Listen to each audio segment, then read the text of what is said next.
At the end of the 15th century, Christopher Columbus discovered America. Since then, all the explorers in the world dreamed of being the first to discover something. Antarctica was the last of the continents to be discovered, but the pioneer race did not end there. Excitement pushed humans to climb the highest mountains on Earth, as well as Everest, the top of the world. People went beyond the planet to discover space. Unfortunately, almost all great discoveries had to be paid with human lives. Today, it may seem that everything has been open for a long time, at least on Earth. And you won't be a pioneer, but it's not. A vivid example of this is the small uncontacted tribal groups living deep in the Amazon jungle. To discover one of these unique unexplored people is the dream of most travelers, scientists and journalists. And for attempts to discover tribes, you also have to pay with human lives. It's hard to believe, but it's possible even today, in our time. We're in the heart of the Ecuadorian Amazon now. It's tropical rainforest and no civilization for hundreds of miles around us.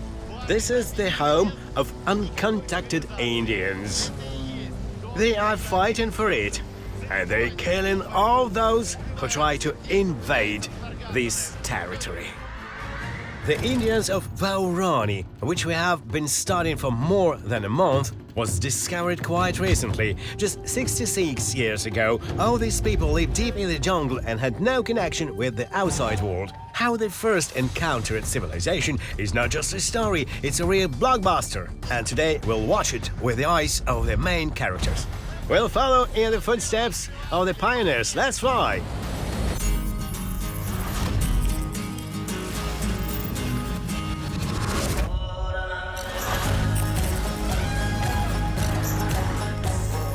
The World Inside Out with Dmytro, Ecuador.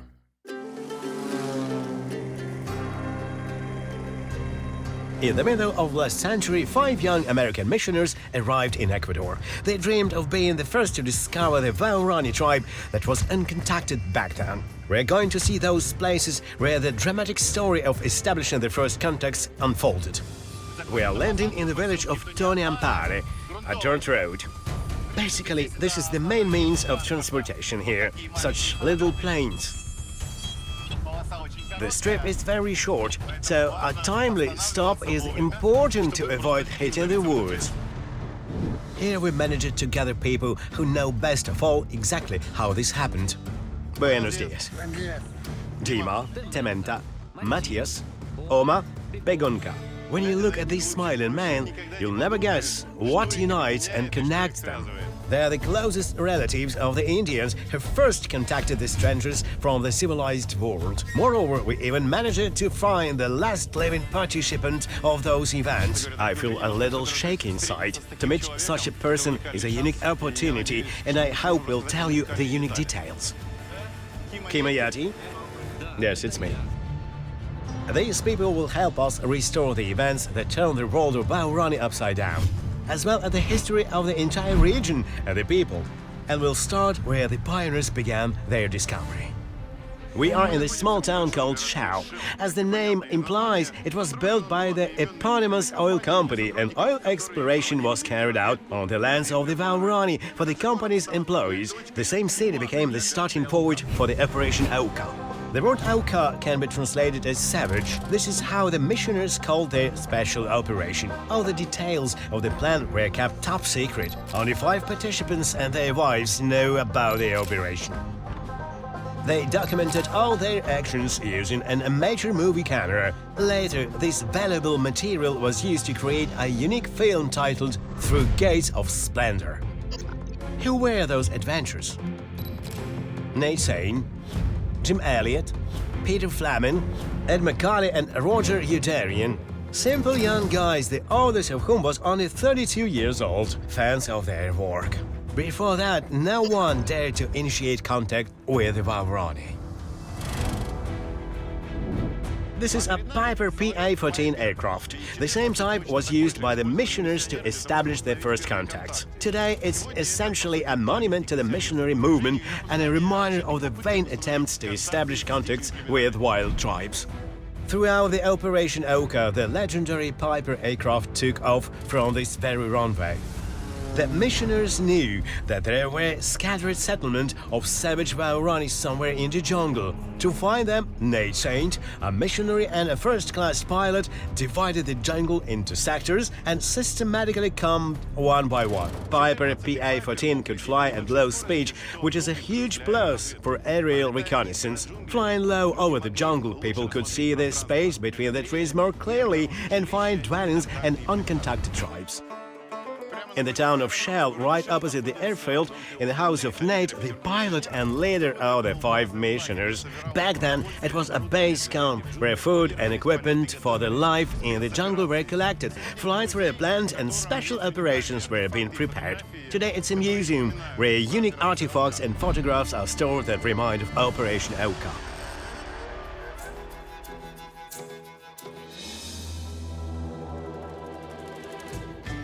This is the control center. It was the place from which that all the actions were coordinated. There were a radio station here. That's the most important thing. Using those, Chief Missionary Nate Saint's wife got in touch with her husband and wrote down the coordinates.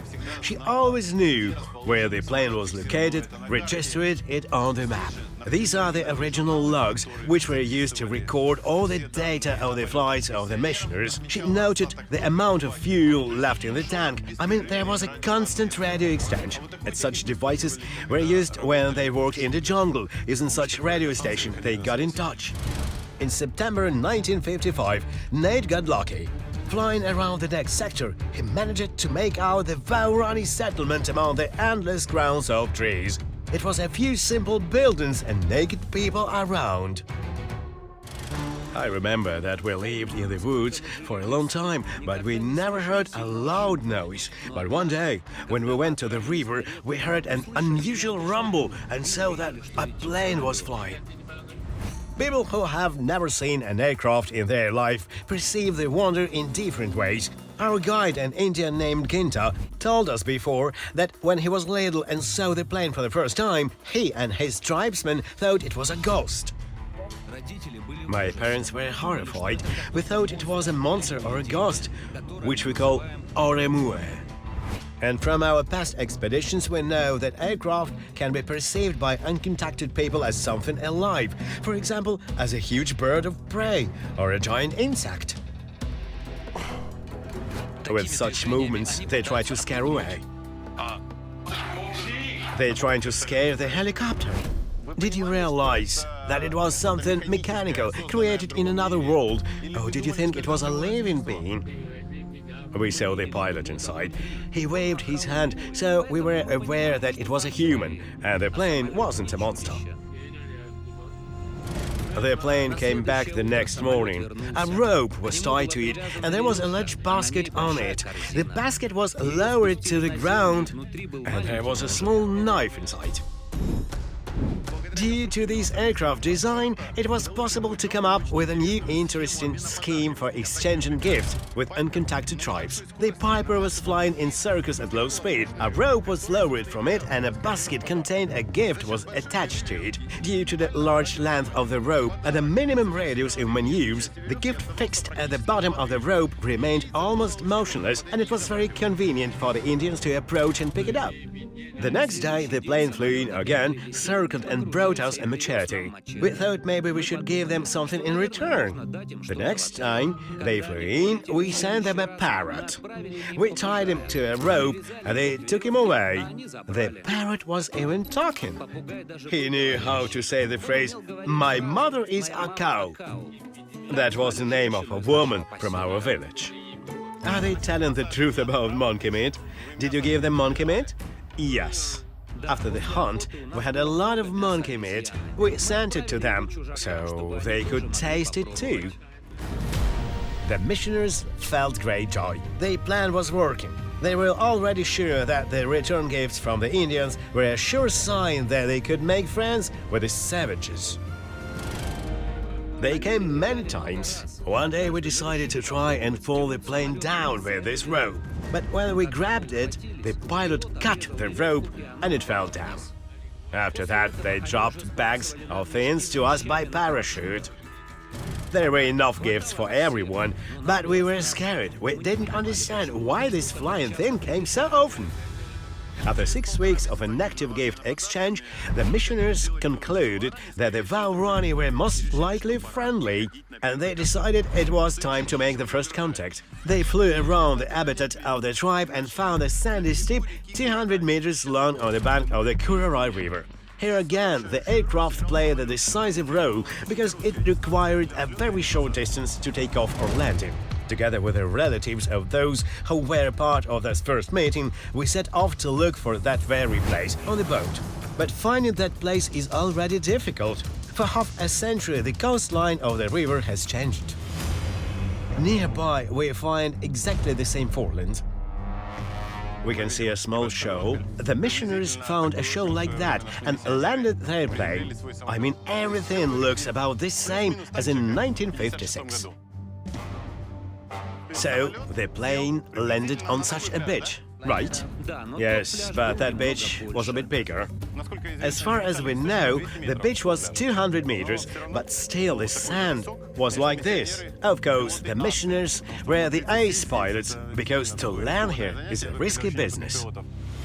The missionaries deliberately chose a place a little further away from the Waorani settlement, 4 miles away. They didn't want their visit to look like an invasion of tribal land. The Americans set up camp and waited for the Indians themselves to come out to them. We heard a motor from the Opeperarion River and went to the side. On the shore, we saw the missionaries. But we didn't want to immediately approach them and watch them from the woods. In the woods, the Indians turn into jaguars, so to say. They move very slowly and carefully. They're neither heard nor seen. Here, friends, from the shore, you can't see what's in the forest, because dense vegetation covers everything. But when you enter the forest, you can see the river perfectly. There are a lot of gaps, and your enemy won't notice you. When Waorani get ready for an encounter, they spend a lot of time watching sentries. They count the number of people, how many weapons they have, which one is the most dangerous. First, they study the situation properly. The missionaries got all their belongings out of their plane and set up the camp. The small plane couldn't deliver many things, so the missionaries built the camp mainly from improvised materials. During the day, they escaped from the heat under a small canopy, and at the night, they climbed higher up a tree. They had a tree house. Why do they live on a tree? There are many dangerous animals here, for example, jaguars and snakes, so it was safer that way. 3 days after the missionaries settled on the banks of the river, the Indians decided to come out of the woods to meet the newcomers. Nankivi and 2 women came up first. My father was the most curious aunt, so he went first. He was well received, given food and water. During the first meeting, the Indians and the missionaries talked using gestures. It was a unique moment. For the first time, the forest people learned that there were other people in the world. The missionaries smiled a lot. It was important to show good intentions. And the Indians looked at the newcomers with curiosity and felt them a amazing device. You are watching the rarest, unique shots. This is a historic moment captured by the missionaries themselves during their first encounter with the Waorani. The missionaries gave us many valuable things: machetes, pots, axes, spoons, knives. They tried to explain that the aircraft might bring even more gifts. But you need a place to land, otherwise the plane will crash. With gestures, they showed that it was necessary to cut down the trees. Then the plane will be able to land successfully right near the settlement. My dad was even invited to fly a plane. They circled over our settlement and he shouted through the loudspeaker, "Hello, it's me, Nankivi, I'm flying over you."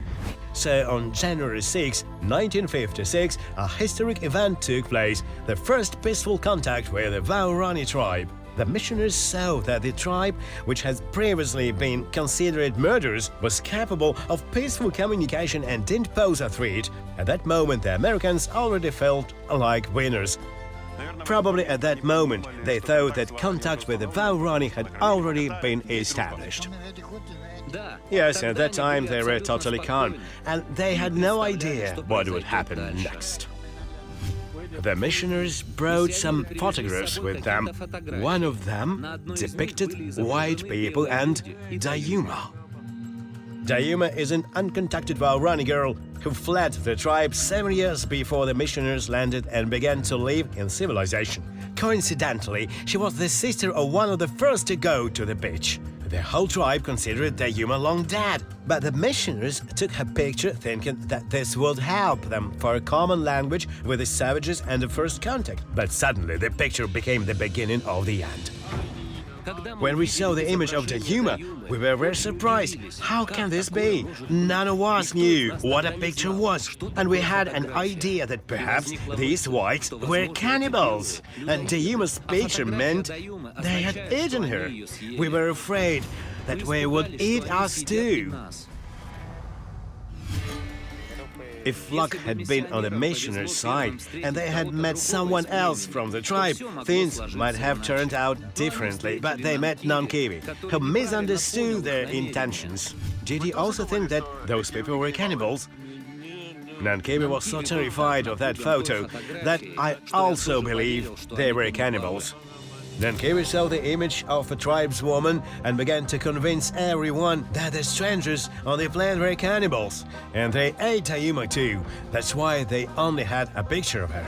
But the Americans didn't speak the Waorani language, so they hadn't even the slightest idea about it. They spent the whole day with the Indians. The first meeting went smoothly from the missionaries' point of view, and now the Americans themselves were waiting for a return invitation from the Waorani. On January 8, March, the chief missionary's wife was near the radio station and contacted her husband, Nate. It was at noon. He asked her to pray for them, said that it was a special day. He also promised that at 4:30 p.m. he would get in touch again.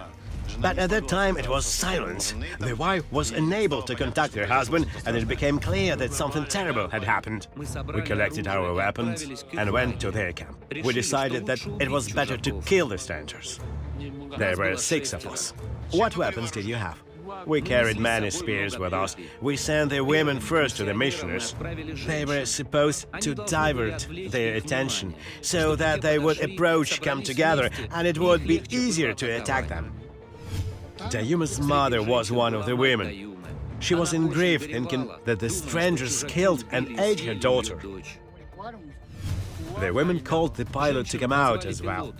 They showed the missionaries the machetes they had once given. The missionaries began to come and look. The missionaries weren't afraid of the people approaching them with spears. They thought they had already made friends with the Waorani. So you see, it was such an insidious plan, and the murder was planned. We ran out of the bushes to attack. Without saying a word, Dmytro attacked them. He was the leader and the first to strike with a spear. He did it very quickly and accurately. Missionaries began to run away, but they entered the river and couldn't move quickly. There we got them. I just got chills from what he said. How did the missionaries respond when they realized that you had come to kill them? I don't think they expected this. How many people have you killed? I only killed one person. Who exactly did you kill? I don't know who he was. I just stabbed him. That's all. Yes, you got that right. Kimoyeti is not just a witness to how the Waorani made contact. He was one of the killers. This man plunged a spear into one of the pioneers with his own hands, and he is the last survivor of the 6 killers. It was later revealed that Kimo had stabbed Pete Fleming, the youngest member of the expedition. The American was only 27 years old. During the attack, Pete shouted, so the Waorani heard him. He yelled that the missionaries came in peace, but those were just screams. Nobody understood the language. Did they resist? The only thing they did was shoot in the air, to scare us, to make us run away. Were you afraid of the guns? Do you know at the time what a gun was? Yes, we knew. We already had skirmishes with people around us who used guns. It's important to emphasize that initially the missionaries didn't want to take weapons with them of all. They believed that if everything went really bad, then their time had come to meet with God. But their relatives convinced them to take a few rifles and pistols. Together they agreed among themselves that they would only shoot as a last resort, if their life would be in danger, and still they would shoot in the air. What do you think? Why didn't shoot at you? Perhaps they couldn't make it. When it all started, we attacked Festo. How many spears did each of those killed get? Attack was very fast. All of them were hit by one spear, except the pilot. The pilot tried to escape, but Dayuma's mother caught up with him and wrapped her arms around him like this. She wanted to knock him down, but the pilot took out the gun and tried to shoot into the air. As a result, the pilot got 2 spears. He was trying to raise his hand to shoot in the air, but the blow of the spear knocked him down and the bullet hit Nampa's head. The wound wasn't severe. He survived. Outside, it healed, but apparently some part of the bullet got inside. A few months later, they began to get pieces of a bullet out of his head. Nampa lived for another 5 months. He walked around in the woods and hunted, and then one day he came and said he was dying. In his wound, some insects appeared, and he died because of them. Today, no one can say for sure whether the missionaries were simply taken by surprise or they couldn't use weapons and remain true to their principles even in the face of death. But the fact is, the Indian spears again turned out to be stronger than rifles and pistols. So, friends, now I know the purpose of the notches. Not only for getting a spear with flesh. When it was thrust into your enemy, he couldn't pull it out quickly and run away. It's impossible to pull such a spear out of your body. The other side is a smooth spear to hit a lot and kill a lot of people. Hit and pull, hit and pull. We killed everyone and began to pierce the plane with our spears. We dismantled some of the pieces and took them with us. Spears of uncontacted Indians pursued the plane. Here are the most valuable exhibits of the museum. This is the wreckage of the same aircraft. Part of the wreckage was taken by the Indians. This is how the missionaries fell victim to a fatal set of circumstances. Of all the wild Waorani settlements, they were unlucky enough to be in the one from the Dayuma fled and where her family lived. And of all the Indians of the community, the one who misinterpreted the picture came to meet them. The bodies of the missionaries were buried on the same beach where they made a historic event and where they were killed. The river has since changed course. The shore where the missionaries were buried was submerged. It was right here. So their grave is right here under the water. Yes, but the river has long since carried away all the remains. What was the main mistake of the missionaries? What should have been done to avoid being killed? Their main mistake was they wanted to make the first contact on their own. They needed to take Dayuma with them. She wouldn't have helped the missionaries and the Indians to better understand each other. Later, this is exactly what happened. It was Dayuma, the runaway girl, who eventually brought civilization to the Waorani people. We managed to find a relative of Dayuma, the woman who changed the lives of all the Waorani. The first Waorani to make contact. Here in this modest house in the town of Puya lives her own daughter. Buenos dias. I'm Dima. What's your name? Eva Mencamo. You are the daughter of that very Dayuma, aren't you? Yes, it's me. Welcome. Dayuma is a legendary figure in all of Ecuador. It's widely believed that her missionary work made the Waorani realize that killing is not a method of resolving issues, and all problems can be solved peacefully. It's important to emphasize that this was a joint victory for Dayuma and the very man who died from spears on first contact. In memory of their family, the women continued the work of their lives and remained in Ecuador to establish contact with the tribe. The circumstances were such that after the missionaries got killed, their closest relatives continued to establish contacts with the Waorani. They forgave the Waorani and still tried to finish what their husbands and their brothers started. Did your mom tell you how the tribe responded to her arrival after many years of her absence? Yes, my mother said that when she went to make contact, she took off her clothes to enter the settlement as a Waorani. She wasn't immediately recognized. Everyone was sure that she was dead. Even her mother and grandmother didn't believe that Dmytro was in front of them. At first, the Dmytro who killed the missionaries wanted to kill Dmytro too, because she had abandoned the tribe. But she reassured him and explained that aggression and murder would lead nowhere. She offered to help. She said that she could bring everything they needed from the outside world. She brought a lot of things that we never had, clothes and various household tools.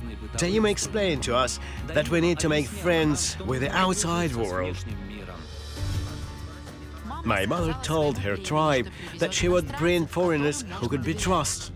She explained that we were not cannibals, so the first Waorani settlement became contacted. So it turns out that your aunt stopped the whole era of murders. Yeah, she changed the society and the entire culture of Waorani. After some time, the Americans began to fly over other Waorani settlements and drop gifts from the plane: sugar, rice, food, useful things. And my mother showed how to use them and convinced everyone that it was necessary to get in touch with the outside world. Such changes literally turned the world of the Waorani upside down. Before contact with civilization, they lived in these woods, guided by completely different principles. What laws did your fathers live by? Why did they kill all the strangers? When someone came into our house without permission, the first decision was always to kill the kavodi. It means a stranger. We defended the territory from intrusions. You know, if we translate it in a modern way, maybe they knocked at the wrong door. How did you determine that it was an invasion? Uncontacted people have a completely different idea of the world. The whole forest is their territory, and they consider the outside world hostile. So if someone came from there, it was immediately considered an attack, and it was necessary to respond. Why were the Waorani so cruel? Since childhood, I was taught two things: to hunt and fight. It was our life. How many wars took place between the tribes, and how often did they kill each other? Before making contact, clans were constantly at war. At any moment, somebody from one clan could get angry at somebody from another clan, attack and kill them. The tribesmen of the dead man began to take revenge and attacked in response. This is the rule of life in the woods. Men of the tribes were always ready to attack. For example, they killed my father when I was little. They pierced him with a spear at night when he was sleeping in a hammock. Our house was surrounded and attacked while we were sleeping. I was in my father's arms. I was lucky that the spear passed by and didn't hit me, so I survived. My mom grabbed me and managed to run away into the forest, but many other people died. How many people died in one night? About 10 men and several women. There were many more wounded. Waorani tradition says that such attacks cannot go unanswered. They must be avenged in response, and you, no less cruel revenge is sure to come. And so on in a circle to infinity. Blood feud of different groups Waorani has been passed down from generation to generation. There was only one way to break this chain: to kill everyone who can take revenge. When my father was killed, my sister was buried alive with him. She was about that age. Can you imagine? Children were then buried alive with their dead parents.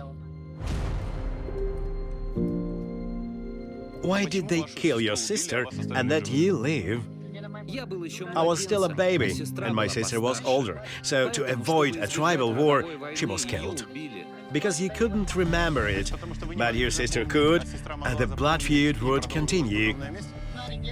Yes, that's right. It was believed that babies wouldn't remember anything, but older children at the time of murders could run into the woods, and when they grew up, they returned to avenge the murder of their parents. In those days, the law of blood feud was strict and mandatory. During the wars between the settlements, they tried to kill the entire community, so that there was no one to take revenge. There were 50 or even 80 people at that time. It's very difficult to accurately calculate how many people you killed in a lifetime. On average, each warrior killed 20 to 50 people. It's awful. How many people have you killed in your life, in total? I can't say exactly how many I killed, but often about 20 people. In those days, the Waorani not only fought each other, but also the whole outside world. For a long time, they were sure that all the strangers who come to their forest are cannibals, and so you need to kill them. How did you even know that we're such a thing as cannibals? Your tribe hasn't practiced cannibalism. The other people were talking about it, so we were just sure of it. Strangers were called kavodi, and everyone was afraid to fall into their hands. Our ancestors were aggressive. In any incomprehensible situation, the main solution for them had always been murder. The situation changed after most of the Waorani made contact and converted to Christianity. "Thou shalt not kill," the new teaching for them, helped stop the endless blood feud. The Waorani began to think differently. This is noticeable even in the example of our heroes. Our parents had a feud. Once my brother deceived the entire tribe. He said that Dmytro's father was going to kill them. Big Unca's father got very angry. He gathered all his family and together they killed Dmytro's dad. I'm a little confused. Your dad killed your dad? Yes. When was that? Before I was born. When my mom was pregnant. Yes, you heard right. The men who are standing in front of me are friends today, smiling and hugging. The father of one of them killed the father of the other. Why are you friends now, talking, not killing each other, according to the rules of your tribe? Our fathers lived in a completely different world, and thanks to the Yuma, this is the water under the bridge now. I realized that conflicts are a road to nowhere. This is unique. The man who sits with us has forgiven the murder of his father and says that we need to live in peace. Later, everyone who participated in the murder of the missionaries sincerely repented of what they had done. Do you regret killing them? We thought they were all cannibals, so we stabbed them. But now I think they were good people. To this day, I ask God for forgiveness and ask myself, why did we kill them? I hope God will forgive me. You repented. When you encountered civilization, was there any prosecution according to the laws of Ecuador, not the laws of the woods? After all, the modern law says you're a murderer. The wife of the pilot we killed said, "Don't touch those Indians. My husband was doing an important job. He had a mission, and even if he died, there is no need to punish them." After those events, most of the Waorani have come into contact with the outside world. Part of the Indians moved to the cities. Oil companies gained access to these lands and began to get along peacefully with the Indians. But two groups remained, Tagayeri and Terraminani, which flatly refused any contact with the outside world, and they continued to live in isolation in a separate, agreed territory. 3 decades they were not touched, but in the 80s of the last century, the state issued a permit for oil production already on the last lands of uncontacted tribes. In fact, behind the scenes, the go-ahead was given to the physical destruction of the Indians. The special op forces were indeed in full combat readiness. At that moment, uncontacted Waorani were under the threat of complete extinction. Their last chance was clergy, order of the Capuchin missionaries. In the 80s, we kept in close contact with the Waorani who came into contact. We helped them to adapt to the new world. We protected their rights, and when they found out that uncontacted tribes were in danger, we decided to prevent the extermination of the Indians who had lived in these woods for centuries. There was only one person whose word was heeded by both the state and the oilmen, because he was the representative of the Pope in the region, Bishop Alejandro Labaca. Due to his status, he managed to be an intermediary between the authorities and the Indians, and now he hoped to use his status to save the uncontacted Indians from complete physical extermination. As soon as Alejandro found out about such plans, he wrote an appeal to the authorities and the oil industry in which he urged them not to do this. He understood that the Indians would never give up their territories and the oil workers would not live without oil. Blood will be shed. When Alejandro spoke in defense of the tribes, the bishops listened. His authority could not be ignored, and they were forced to negotiate. A few days later, the Senor Auca was visited by representatives of the oil company. Here, the very table at which the fateful negotiations took place. There were 12 people at that table. The negotiations were not easy. The oil company's license was about to expire, so they hurried to start working in the jungle at any cost. Alejandro was unable to dissuade them from extracting oil on the territory of the uncontacted groups. So he decided to go there first. He understood that it was risky and dangerous, but he hoped that he would be able to persuade the Indians to leave to avoid being killed. For this very reason, unlike the American missionaries, the Senor Auca didn't have time for a long exchange of gifts. He decided to take a chance and immediately go to the Indians in person. They gave him a military helicopter. The first time Alejandro flew into Tagayeri territory, they failed to land. But from above they saw that not far from the traditional Onca house, the Indians stuck a large stick with a skull and crossed spears, a sign that you can't come here. Can you imagine that? The Tagayeri warned future potential guests that death is here. Even more than Waorani tried to dissuade him from this undertaking, warning him that he would most likely be killed. That was the last time José Miguel saw his friend alive. Our last conversation was in this room. Both the Waorani and I told him not to go down there. But Alejandro believed that everything would be fine. He even took Sister Inés with him. He had to convince the Indians that they came in peace. He believed that women were respected and protected so they would not kill her. Unfortunately, he was wrong. For Tagayeri, everyone was the same. Women, oil workers, missionaries. For them, everyone was Kavodi, their enemies. José Miguel shows me the last pictures of Alejandro and Inés taken during their lifetime, right before they flew out to the uncontacted Indians for negotiations. On June 21st, 1987, a helicopter specially hired by an oil company dropped the missionaries in the middle of the jungle. They hoped that they could negotiate peacefully with the wild Indians.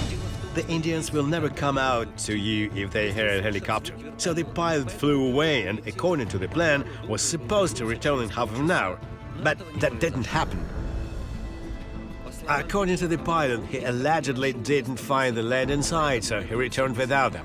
It's still a mystery to me how this happened. After all, the pilot had the exact coordinates. When we realized that Alejandro and Inés were left in the jungle, we raised the alarm.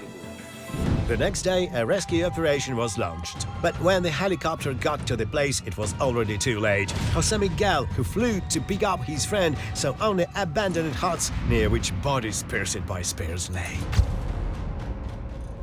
Some people say that they were not killed immediately. They were invited into the house, treated with food, and only when the men returned from hunting, the murder occurred. The fact is, some spears are used for hunting. For killing people, they use completely different ones. Alejandro's body contained 17 spears meant for a human. So the men returned from hunting, changed their weapons, and only then killed the strangers. You can kill with one spear. The question is, why 17 spears and why so cruel? The Indians believe that if you pull the spear out of the dead body, the spirit of the person can come out and find the killer for revenge. So as many spears as possible are needed. To confuse the spirit, and the killer wasn't found. And the one who pulls the spear out joins the spirit of the deceased. It turns out that the spirit of Alejandro now lives in me, because I was the one who pulled the spears from his body. You pulled the spears from your friend with your own hands. Yes, I did. To do this, I even had to step on his body. The soldiers who were with me didn't want to do it, and I had to pull out all 17 spears with my own hands. After that, I didn't speak at all for almost a month.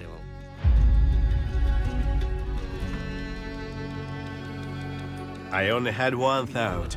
We had to give weapons to the Waorani so that they could deal with the oil workers themselves.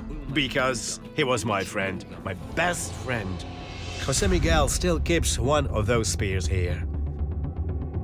It's soaked in blood of my friend Alejandro. The spear was stuck into his body up to this point. The other side of it was decorated with bird feathers. From above it looked frighteningly beautiful. It looked like a devil flower.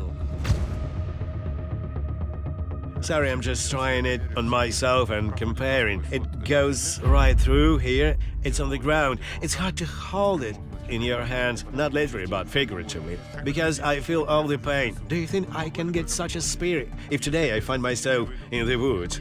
The only chance of survival is if they have spears for hunting, not for killing people. Because that's how they kill.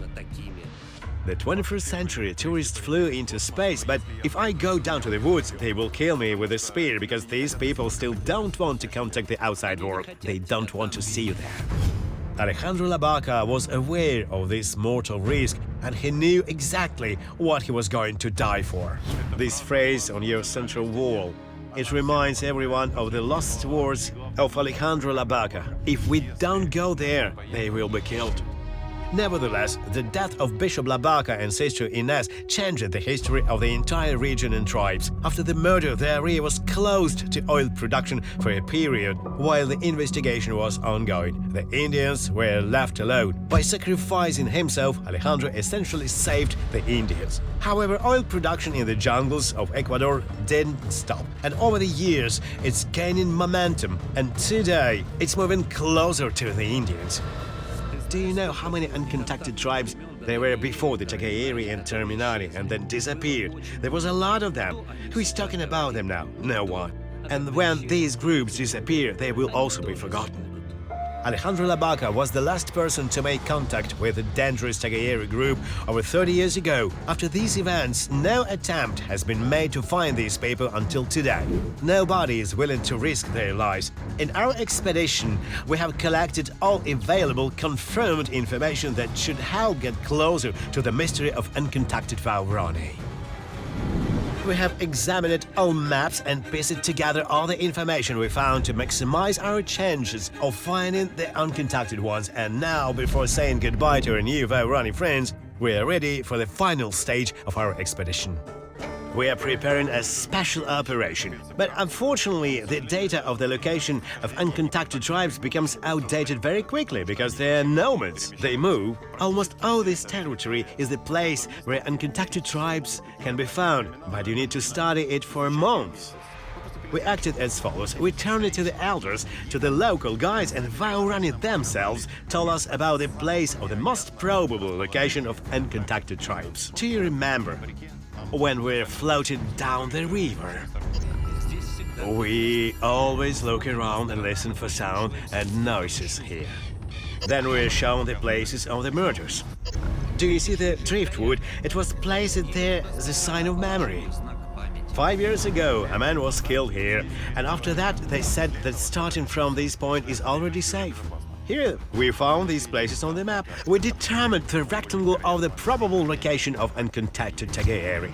We will fly across this rectangle by plane in the search and rescue operation mode, for no single place was left without our attention.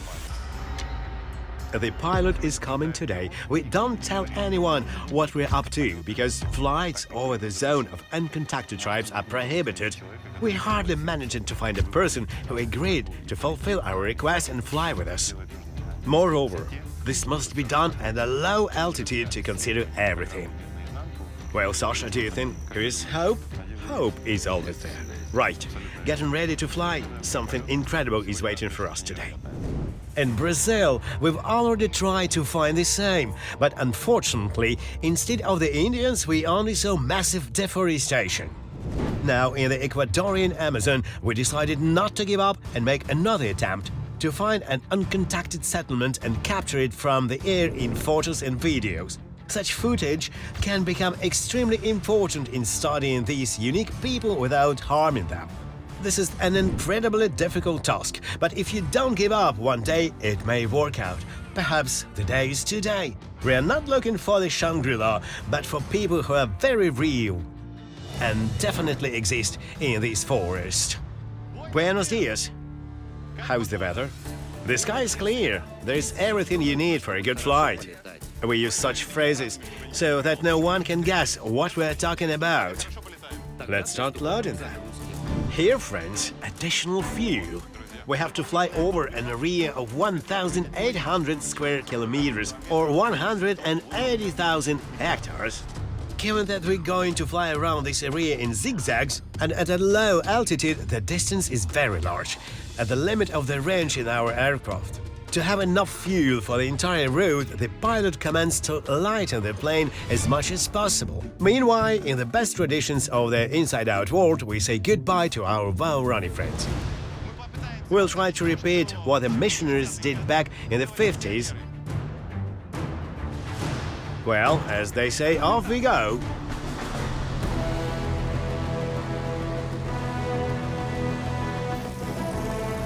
We're picking up speed and taking off. Our special operation begins. To search for Indians who have never been in contact with the outside world.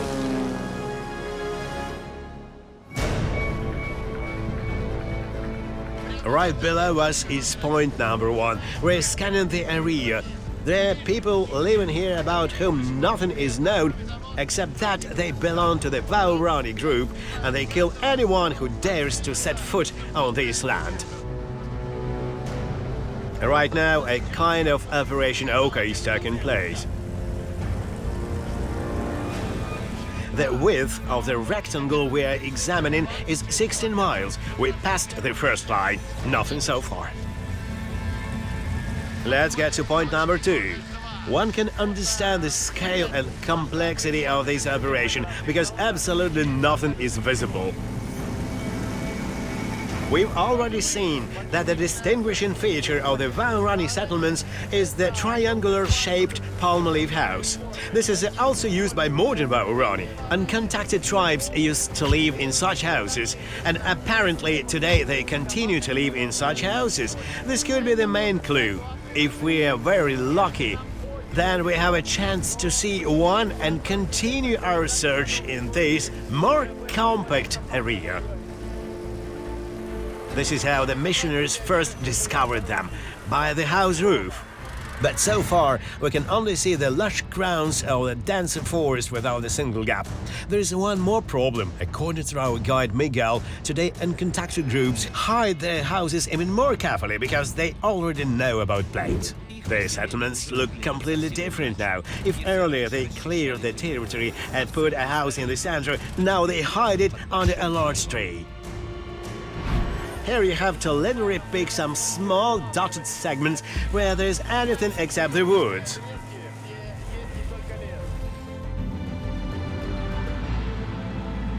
Right now, for example, it seems that generally, oh, this is just a forest, but I can see a small creek and a small segment of land. I can see it with my binoculars. I'm looking, but I don't observe anything, and this is repeated endlessly.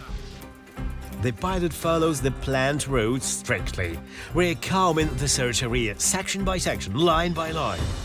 Donanaco Chica River, we have now passed over the channel, and it's all virgin.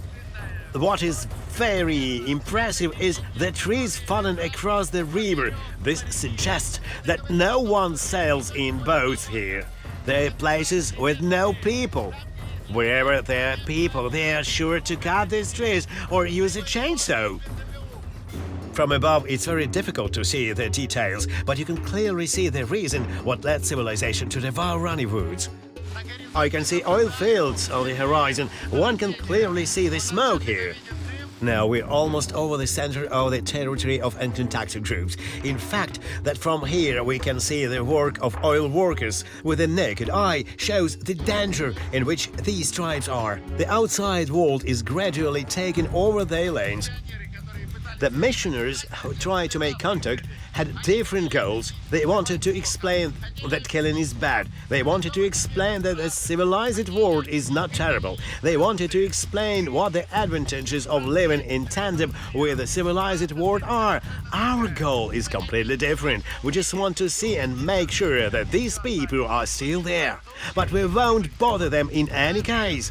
Even if we find them, we turn around and again we fly from the west to the east. Another line. Flat space, a platform, a small creek, empty. After completely untouched rivers, we're gradually approaching those on which the most daring Waorani sail in boats. Here, friends, this is the place of the murder. In this place, a guide was killed. We've already talked with his parents. This is the very epicenter of the uncontacted tribe called Tagieri habitation. Now we need to be especially careful and look at every free piece of land uncovered by the forest and every part of the coast.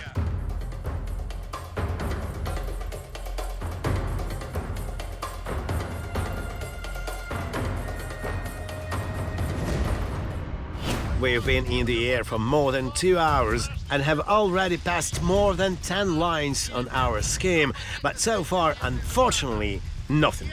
Not a single roof, not a single house, not a single person, just empty. Totally empty. On one hand, the fact that we haven't found any uncontacted Indians yet is not the best news for a journalist, but in fact, judging by conversation with our Waorani friends, I'm beginning to realize that perhaps this is for the best. When all Waorani were uncontacted, it was better. We didn't have to buy anything. Previously, the woods were our one and only store. I can easily live my life in the woods, that's why I'd rather stay here. For example, I would never want to live in the city, because people are dying early there. Civilization and Indians must live separately. I like to use what civilization gives. I have comfortable clothes. I can sleep on a mattress, not just in a hammock. Waorani got clothes, shoes, and all the benefits of civilization, but they're losing their language, culture, and identity. Our children are getting education. They want to explore the world, not to return to the woods. What we're seeing now is a tragedy. This is the end of the true Waorani. For uncontacted tribes, voluntary isolation is the only way to preserve their traditions. No matter how hard our new acquaintances from the tribe were relieved, contacts with civilization gradually kill this authenticity and they become more modern. Because it's impossible to remain wild Indians when you have Wi-Fi, the opportunity to go to the city, buy goods in a supermarket, and so on. Of course, the arrival of foreigners, doctors, tourists, scientists, journalists, all this transforms the Indians, and they're no longer the same. When the missionaries came to us, they let the oil workers into our land. Many Waorani had to leave their home and look for new places to live. I don't like that we made contact. Those who remained uncontacted, they are completely different people. They live according to the laws of the woods, according to the laws of the jungle. So the Tagieri are right when they still don't make contact. Better not contact them. Let them live where they live, and we will live in this world. The whole culture of the modern world is built on money. I don't like it. Better not disturb them. They have a good life there. We spent several weeks, efforts, resources to try and see at least the home of the uncontacted ones, but no result. This time we didn't become pioneers, although this is still possible. But now I can say it for sure, the fact that we didn't find them is a good sign. If we can't find them, then perhaps those who can destroy them will not find them either. Well, friends, we went through the entire route, scanned a vast territory, but to our great regret, or to our great happiness, we never saw the Indians. They are definitely here. There are many facts about this. Surely today they heard the engine of our plane and hid somewhere under the trees. We didn't disturb them and we're leaving. We leave with the hope that everything will be fine with them. That these lands will not be destroyed by oil producers and lumberjacks. The Indians are the owners of their lands, and I wish them to live the way they want. And they want to live without contact with the civilized world. It's time for us to fly further in search of new, bright acquaintances and impressions. Next on the World Inside Out. Wow, the bull broke through. I didn't have time to leave, my friends. I didn't notice how we ended up on this tree. This is a powerful animal that is used in corrida in bullfight. We will meet people who know how to tame them. We are already praying that there will be no accident. Ecuadorian cowboys. Handsome. Viva Chacros! Where do the future Chacros begin their journey? This will be a battle. Here he is, well done, 3 years, and he will participate, right? Our children are riding llamas from the cradle. Let's find out whether it's easy to saddle even the most harmless animal. The cuteness of these handsome animals is over the top. Go on! The real underside of mountainous Ecuador. The most interesting things are ahead. This is possible only here, only in Ecuador. The World Inside Out with Dmytro.